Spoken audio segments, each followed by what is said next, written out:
வார்த்தை சொல்லியிருக்காரு. அதுக்கு வந்து நேற்று விஜயும் போய் சரின்னு சொல்லியிருக்க மாட்டாரு. இல்ல அதே வார்த்தை சொல்லியிருக்காரு. சாரி மாறின்னு சொல்லியிருப்பாரு. நீங்க புரிஞ்சுக்கணும். சரின்னு சொல்லியிருக்க மாட்டாரு. சாரி மாறி பேசுறாங்களேன்னு சொல்லியிருப்பாரு தானே. அப்படிதான் அது சரியா சொல்லணும். இப்ப நீங்க ஒண்ணு இந்த மாதிரி பேசுறவங்க வேற எப்படி சொல்றது? இந்த வார்த்தை சொல்லியிருக்காரு. இல்ல இல்ல இல்ல நம்ம ஒண்ணு சொல்றேங்க. இப்போ அந்த தங்கச்சி எல்லாம் பேசுறத பொன்ராஜையா கேட்ட மாதிரி எல்லாருமே கேட்டிருப்போம். ஒரு தங்கச்சி சொல்லுது, எங்க வீட்டுக்காரரை விட எனக்கு விஜய் தான் பிடிக்கும். இன்னொரு தங்கச்சி சொல்லுது, குப்பையில்றவன் ஆட்டோ ஓட்டுறவன்லாம் 2 3 பொண்டாட்டி வச்சிருக்கும் போது அவர் வச்சுக்க கூடாதான்னு சொல்லுது.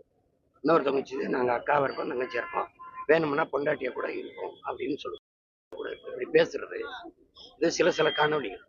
இதை பார்க்கும்போது எல்லாருக்குமே ஒரு என்ன சொல்லுது, ஒரு வருத்தம் வரும், ஒரு நடுக்கம் வரும். எப்படின்னா, சமூகத்தை நேசிக்கிற எவனுமே நம்ம பெண் பிள்ளைகள் இப்படி மனநிலையில வளர்றாங்களேன்னு ஒண்ணு வரும். யாருக்குமே அந்த வருத்தம் வரும்.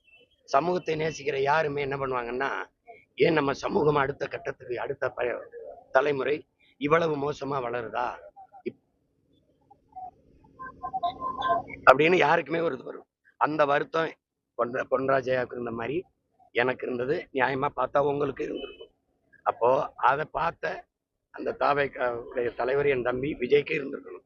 அப்ப என்ன சொல்லியிருக்கணும், ஒரு அறிக்கை போட்டு இந்த மாதிரி பேசுறத நீங்க எல்லாம் குறைச்சிக்கணும், என் அன்பு தங்கைகள் அல்லது உடன் பிறந்தார்கள் அப்படின்னு ஒன்று கொடுத்துருக்கணும்.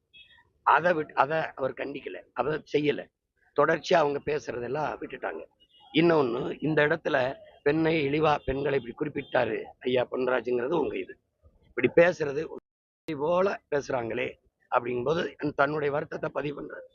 இப்ப நான் என்ன சொல்றேன், இவர் கட்சியில இருக்கிறவங்க, என்னோட விஷயம் கட்சியில இருக்கிறவங்க என்னைய, என் குடும்பத்தை, தம்பி சிவகார்த்திகேயன் குடும்பத்தை, அருமை சகோதரர் அஜித்தோட குடும்பத்தை எல்லாம் பாருங்க, அஜித்தோட குடும்பத்தை இங்க பாருங்க. இது என் தங்கச்சிய எப்படி போட்டிருக்காரு பாருங்க.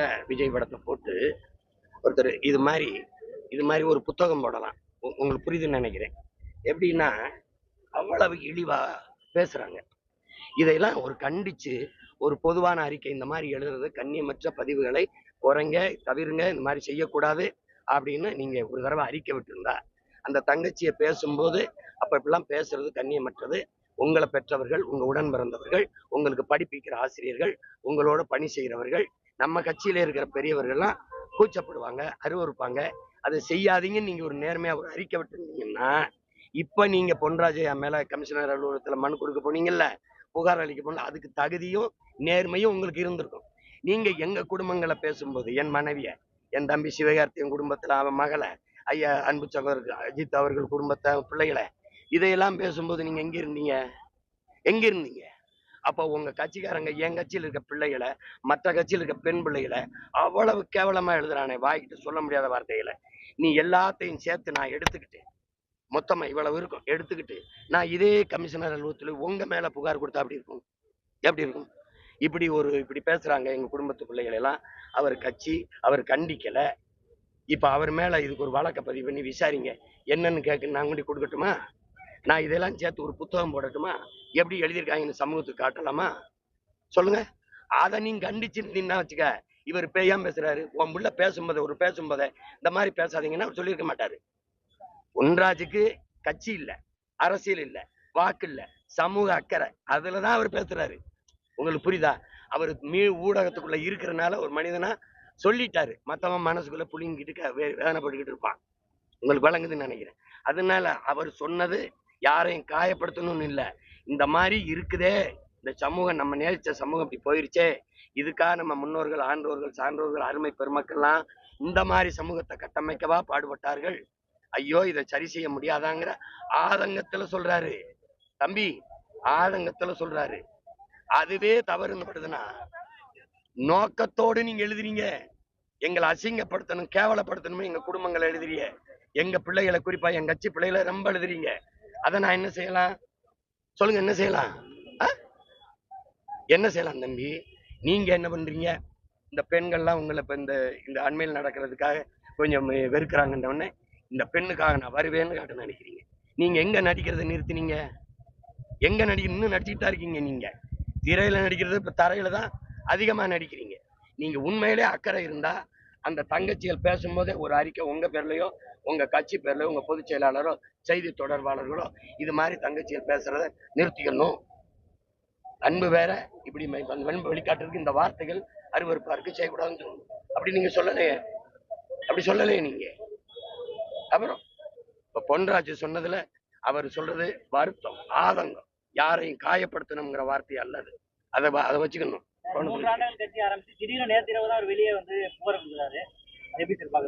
அதே பெண்கள்கிட்ட ஒரு ஈர்ப்பை ஏற்படுத்தணும்னு நினைக்கிறாப்ல. இது கோடி பிரச்சனை நடந்திருக்கு. எந்த பிரச்சனைக்கு வந்திருக்காப்ல? உங்களால செத்தவனுக்கே நீ போய் பார்க்கல. இப்ப அண்மையில தஞ்சாவூர் நடந்தது, ஒருத்தன் செத்து போயிட்டான். என் கட்சி பிள்ளை போய் மருத்துவமனையில பார்த்து என் கட்சி பிள்ளை போய் சாவுல நிக்குது. உன் கட்சிக்காரன் கூட போய் நிக்கலையே. உங்க விஜய் உயிரென வர்றேங்கிற, உங்க விஜய் உயிர் எடுக்க வர்றேங்கிறதான் சரியான பாட்டு. எந்த இடத்துல போன இடமெல்லாம் செத்துருக்கான். அப்புறம் வருத்தம் சொல்லணும்ல, போக முடியல. இப்ப அங்க போனா கூட்டம் வரும், ஆனா வளைகாப்புக்கு போக கூட்டம் வராது. கல்யாண வரவேற்பு போனா கூட்டம் வராதா? என்ன ஒண்ணும் பேச மாட்டேங்கிறீங்க? அதுக்கே வரல. திமுக கூட்டணியில இருந்து வேல்முருகன் சார் வெளியில வந்துட்டு 5 ஆண்டுகளா தனியார் தொலைக்காட்சியில பேட்டி கொடுக்கும்போது சொல்றாருங்க, இப்போ வந்து கோயில்கள் எல்லாம் வந்து நம்ம வந்து தமிழ்ல வந்து இது பண்ணணும், அதான் சமஸ்கிருதத்துல பண்றாங்க. அதை நான் சொல்லும் போதே வந்து சேகர் பாபு என்ன வந்து நேரடியா கண்டிச்சாரு அப்படின்ற மாதிரி சொல்லியிருக்காரு. அதுல உங்களையும் சொல்லியிருக்காரு சார். கண்டிப்பா. நான் வந்து உனக்கு தெரியும், திருச்செந்தூர் நாங்க கோயில்ல போராடி தஞ்சை பெருவுடையார்ல, திருச்செந்தூர்ல எல்லா கோயில்கள்லையும் தமிழ்ல குடமுழுக்கு நன்னீராட்டுக்கு நாங்க போய் போராடுவோம், வழக்கு போடுவோம்.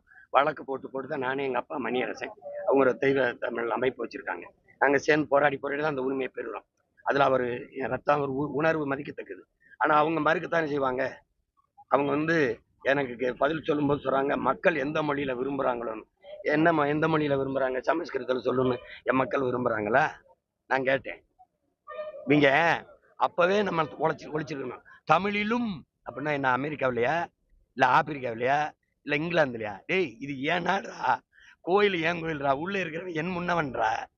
கட்டுனவை எம்பாட்டேன், சிலையை செதுக்குனவேன்னா, தூக்கி கொண்டு வச்சதுன்னா எப்படி இருக்கு பாருங்க. என் இறைக்கு முன்பு என் மொழியில தானே கும்பிடணும்.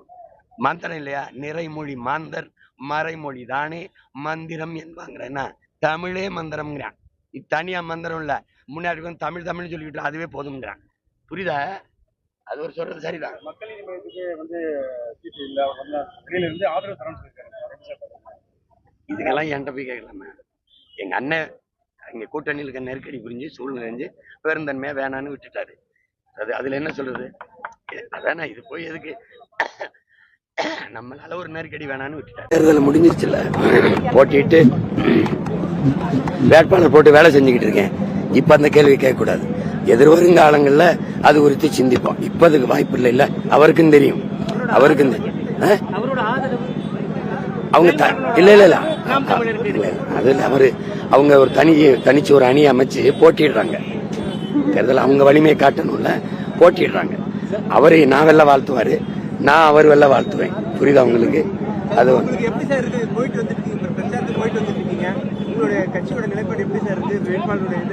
எப்படி இருக்கும்? நாட்டுக்கும் மக்களுக்கும் அக்கறையா நிக்கிற ஒரே மகன் நான் தான். எல்லாரும் 2000, 2500, இது இலவசம், அது இலவசம், அது இலவசம், இலவசம்ங்கிறது சீட்டிங், ஏமாற்று. நான் அந்த நிலையிலிருந்து மொத்தமா மாத்தணும்னு நினைக்கிறேன். நான் 3 தான் இலவசம்: தண்ணீர், குடிக்கிற நீர், படிக்கிற கல்வி, பார்க்கிற மருத்துவம். இது 3 தான் தரமா, கட்டணம் இல்லாது உலக தரத்துக்கு என் மக்களுக்கு கொடுப்பேங்கிறேன். மற்றதெல்லாம் எதுவும் இலவசம் தர முடியாது. கல்விக்கேற்ற வேலைக்கேற்ற சம்பளம், அதை கொண்டு வாழ்கிற பெருமை மிக்க வாழ்வை கொடுப்பேன். புரியுதுன்னு நினைக்கிறேன். நஞ்சில்லா உணவு, அதுவே என் கனவு.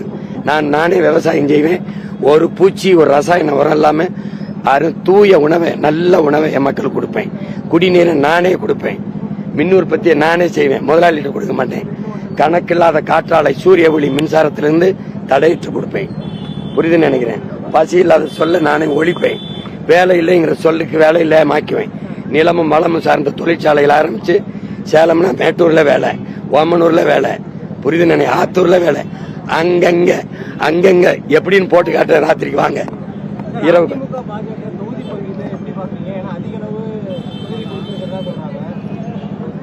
முடிவு ஆழ்ந்து கவனிச்சீங்கன்னா எங்கெங்க திமுகவுடைய அமைச்சர்கள் நிக்கிறாங்களோ அங்கெல்லாம் பாஜக ஒதுக்கிடுச்சு. அவங்க பிஜேபி வரக்கூடாது, பிஜேபி வரக்கூடாது, பிஜேபி சொல்லி எளிதா தோக்கடிக்கணுங்கிற நோக்கில் எல்லாம் ஒரு புரிந்துணர்வு ஒப்பந்தம். புரியுதுன்னு நினைக்கிறேன். புரியுது மறுபடியும் சொல்லவா?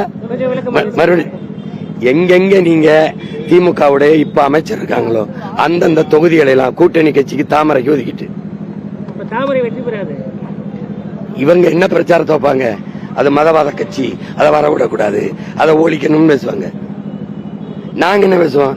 பிஜேபி வரக்கூடாது, காங்கிரஸ் வரலாமான்னு கேட்போம். எந்த அடிப்படையில் எதை வச்சு காங்கிரஸை புனிதப்படுத்துறாங்கன்னு கேட்போம்.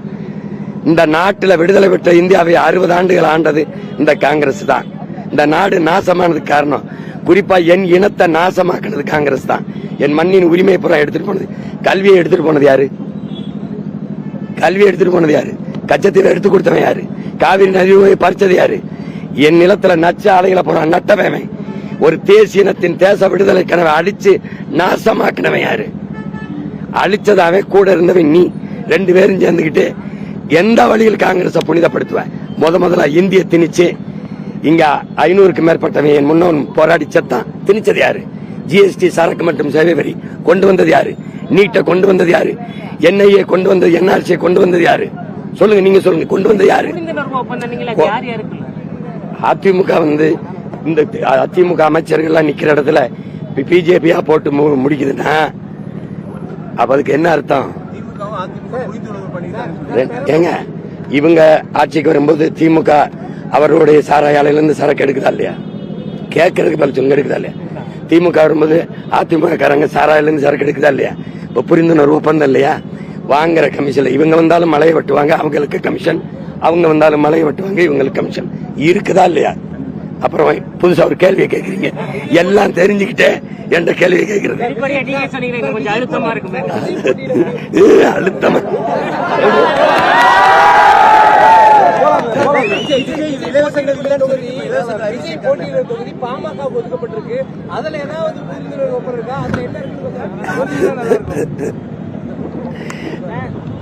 உங்களுக்கு புரியுது? அப்ப கேட்க கூடாது. பதில தெரிஞ்சுக்கிட்டு கேள்வி அண்ணன் கேட்க கூடாது. பதில தெரிஞ்சுக்கிட்டு அண்ணன் கேள்வி கேட்க கூடாது.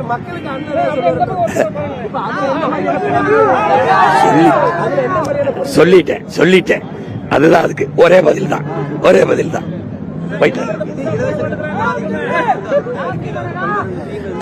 அது என் தம்பி வருவார்ல, இது மாதிரி நீட்டி கேளுங்க. அவருக்கு பதிலா அண்ணன் பேசுனா நல்லா இருக்காது. தம்பிக்கு தம்பி தான் பேசு. இலவசம்ங்கிறது எப்படி பார்த்தாலும் அது திட்டம் இல்ல, அது ஏமாற்று, அது வீழ்ச்சி திட்டம், கவர்ச்சி திட்டம். ஒரே கேள்விதான். என் தம்பியா இருந்தாலும், ஐயா ஸ்டாலினா இருந்தாலும், ஐயா எடப்பாடியா இருந்தாலும், இலவசத்தில் இழக்கிற பணத்தை எங்கிருந்து எடுப்பீர்கள்? பதில் சொல்லுங்க, கொடுங்க, நான் வாங்கிக்கிறேன். நாங்க பேசுறது 10 லட்சம் கோடி கடன், 1 லட்சம் கோடி வட்டி. என் தம்பி சொல்ற அந்த இலவசத்தை நிறைவேற்றணுமா? மாசம் 1 லட்சம் கோடி தேவைப்படுது. மாசம் 1 லட்சம் கோடி தேவைப்படுது. பட்ஜெட்டே 3 லட்சம் கோடி தான். எப்படி? அதனால அதை நான் ஏற்கல, எதிர்க்கிறேன். அதனால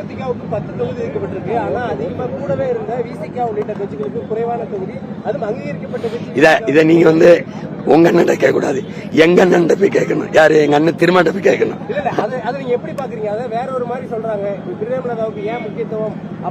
அது ஒரு கட்சியின் தலைமை தான் முடிவெடுக்க முடியும். அதுல போய் நம்ம கருத்து சொல்ல முடியாது. நன்றி.